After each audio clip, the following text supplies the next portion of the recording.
Greetings from the United States. This is Dr. Joel Snyder, and my presentation is about audio description. Since I have a slide up on the screen, mostly with text, how does one make that accessible? One describes it, one reads it.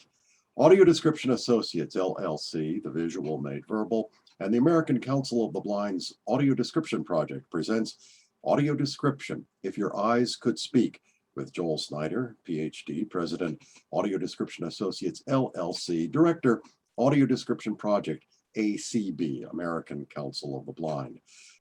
Disability Studies Conference, Auckland, New Zealand, July 10th through 12th, 2021. And at the bottom, the words American Audio Description Symbol. There's a logo there, a white square within which are two letters in bold black type, an A and a D. The left side of the A is tilted just a bit to the right, and to the right of the curve in the D, three curved lines.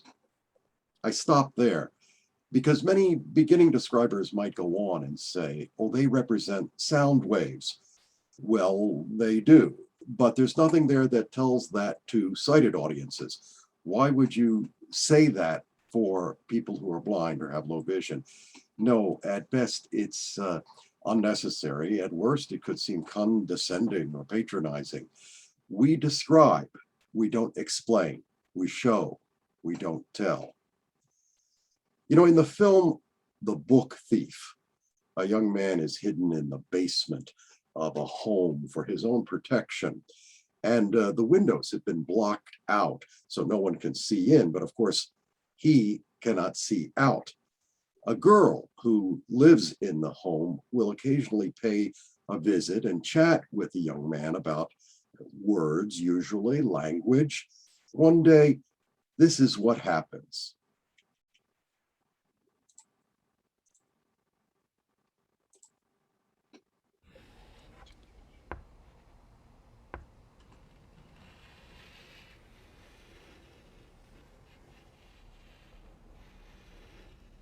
Tell me, where do you get these words? It's a secret. And who would I tell? Can you do me a favor? Can you describe the day for me? What's it like outside? It's cloudy. No. Make the words yours. If your eyes could speak, what would they say? It's a pale day. Pale. Good, go on. Everything's stuck behind a cloud. And the sun doesn't look like the sun. What does it look like? Like a silver oyster. Thank you. I saw that.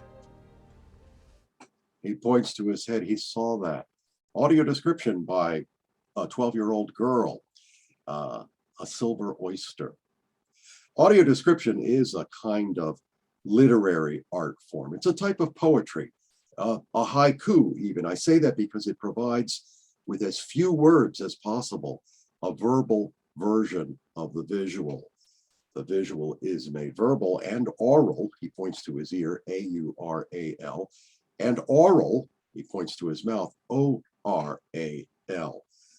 We use words that are succinct, vivid, and imaginative to convey the visual image that's not fully accessible to a significant segment of the population. Here in the United States, the American Foundation for the Blind reports that there are over 30 million Americans who are either blind or have trouble seeing, even with correction. That's 8% of the population. That's significant. And of course, the visual image is not fully realized by the rest of us sighted folks who see, but don't observe. So it's useful for anyone who wants to truly notice and appreciate a more full perspective on a visual event, but especially helpful as an access tool for people who are blind or have low vision.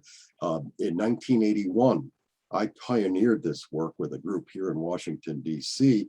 in the performing arts. And since that time, I've worked with AD in over 40 states here and in about 63 countries. I've provided AD at thousands of arts events, media, film, television, performing arts, museums, but also at weddings, at parades, rodeos, circuses, sporting events, and even funerals. Let me help you see by asking you, figuratively, to close your eyes. You won't need to do it really, because what you'll experience next is the original soundtrack of an excerpt from a major motion picture, The Color of Paradise. No video, just the soundtrack. What can you glean about the film when you're limited to listening only? Let's try it. This is you as a blind person when this film was first produced in the movie theater with no audio description. Let's listen and see what you can tell.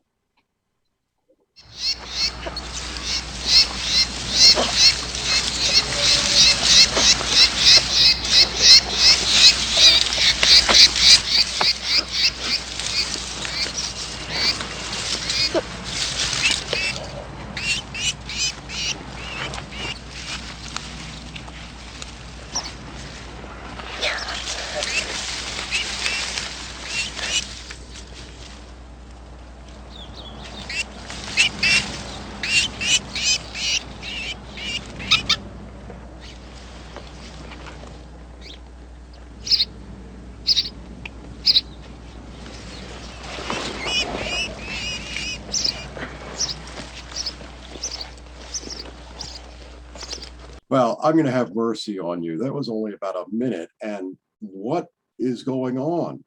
Not so easy to tell, is it? No.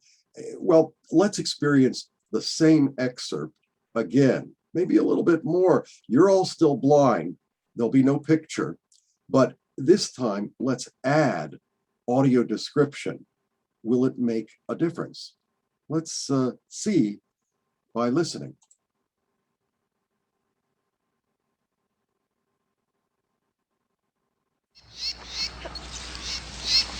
Muhammad kneels and taps his hands through the thick ground cover of brown, curled leaves. A scrawny nestling struggles on the ground near Muhammad's hand. His palm hovers above the baby bird. He lays his hand lightly over the tiny creature. Smiling, Muhammad curls his fingers around the chick and scoops it into his hands. He stands and strokes its nearly featherless head with a fingertip. Muhammad starts as the bird nips his finger. He taps his finger on the chick's gaping beak. He tilts his head back, then drops it forward. Muhammad tips the chick into his front shirt pocket. Wrapping his legs and arms around a tree trunk, Muhammad climbs.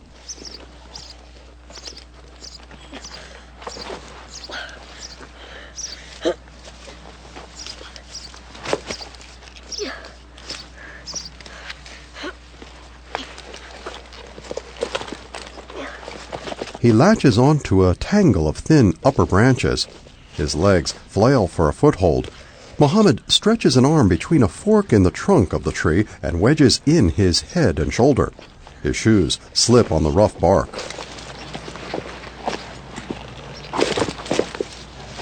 He wraps his legs around the lower trunk, then uses his arms to pull himself higher. He rises into thicker foliage and holds onto tangles of smaller branches. Gaining his footing, Muhammad stands upright and cocks his head to one side. An adult bird flies from a nearby branch. Muhammad extends his open hand. He touches a branch and runs his fingers over wide green leaves.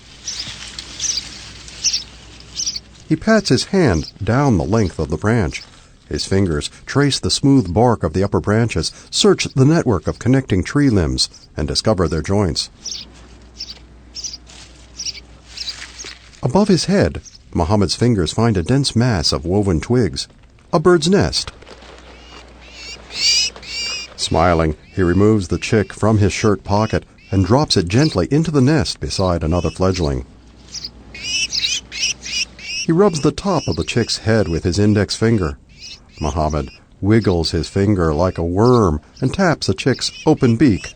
Smiling, he slowly lowers his hand. Ah, a bit more clear, yes. But just from having listened closely to the description of Muhammad, and his interaction with the tree. What can you tell me about him? Remember, the character himself would have already been described much earlier in the film, what he looks like. I suspect that some of you will be surprised after watching the excerpt for about 15 seconds. Yes, we're going to watch it now. I'm restoring sight to everybody. But as you do watch, please consider the words used in the audio description and why, the images that were chosen for the description. Would you have singled out others? Description is often about what not to describe. Let's try it.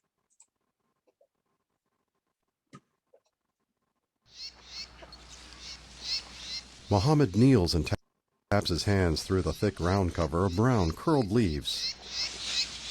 A scrawny nestling struggles on the ground near Muhammad's hand. His palm hovers above the baby bird. He lays his hand lightly over the tiny creature. Smiling, Muhammad curls his fingers around the chick and scoops it into his hands. He stands and strokes its nearly featherless head with a fingertip. He's blind. Muhammad starts as the bird nips his finger. He taps his finger on the chick's gaping beak. He tilts his head back, then drops it forward. Muhammad tips the chick into his front shirt pocket. Wrapping his legs and arms around a tree trunk, Muhammad climbs.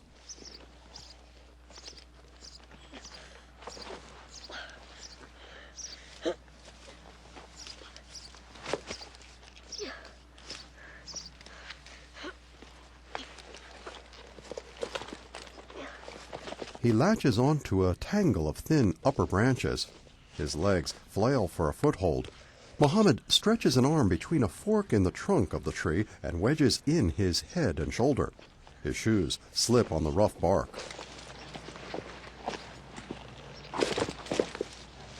He wraps his legs around the lower trunk, then uses his arms to pull himself higher. He rises into thicker foliage and holds onto tangles of smaller branches. Gaining his footing, Muhammad stands upright and cocks his head to one side. An adult bird flies from a nearby branch. Muhammad extends his open hand. He touches a branch and runs his fingers over wide green leaves. He pats his hand down the length of the branch. His fingers trace the smooth bark of the upper branches, search the network of connecting tree limbs, and discover their joints.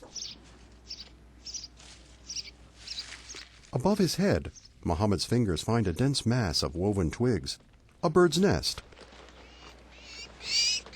Smiling, he removes the chick from his shirt pocket and drops it gently into the nest beside another fledgling. He rubs the top of the chick's head with his index finger. Muhammad wiggles his finger like a worm and taps the chick's open beak. Smiling, he slowly lowers his hand. And it might be helpful for me to share with you the script to the audio description. It's annotated with some points that will bring out a bit about the fundamentals of audio description. At the very beginning, on the screen here, ground cover of brown curled leaves. Well, of course, brown curled tells you it's fall. And color has been shown to be important to people with low vision, even people who are congenitally blind. A little bit later, there's a cue, the sound of gasping, chirping for 2 seconds, and then we come in. Timing is critical in the crafting of description. We weave descriptive language around a film's sound elements. Then later, he curls his fingers around the chick and scoops it into his hand. He doesn't grab it. He doesn't pick it up. No, he scoops it. Vivid verbs help conjure images in the mind's eye. And then a bit later on, Muhammad starts as the bird nips his finger. He taps his finger on the chick's gaping beak. He tilts his head back, then drops it forward. Muhammad tips the chick into his front shirt pocket. Taps, tilts, tips. Well, again, description, like much poetry, is written to be heard. Alliteration can add variety and help to maintain interest.